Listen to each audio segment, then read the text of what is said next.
মুসলিমদের মধ্যে মাত্র একটা দল থাকবে যারা ওর বিরুদ্ধে দাঁড়াতে পারবে। বেশিরভাগই, ম্যাক্সিমামই পারবে না। একটা মাত্র দল। তাদের কথা নবী সাল্লাল্লাহু আলাইহি ওয়াসাল্লাম বলেছেন, নিঃসন্দেহে তারা আল্লাহর নবী এবং সাহাবীদের অনুসারী হবে। তাদের নাম কি হবে নবীজি বলেছেন নাই, মা আনা আলাইহি ওয়া আসহাবি। কিন্তু নবী সাল্লাল্লাহু আলাইহি ওয়াসাল্লাম বলেছেন যে তারা এত শক্তিশালী হবে ইনশাআল্লাহ তাআলা, শেষ পর্যন্ত মুসলিমদের হাতেই ওদের পরাজয় লেখা আছে। কিভাবে লেখা আছে জানেন?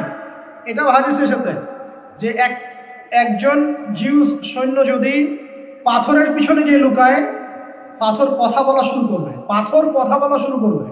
পাথর বলবে, ইয়া মুসলিম, হে মুসলিম, ইন্না ওয়ারাআল ইয়াহুদ তাআল ফাকতুলহু, হে মুমিন মুসলিম, আমার পিছনে একজন জিউস এসে লুকিয়েছে, আসো তাকে হত্যা করো।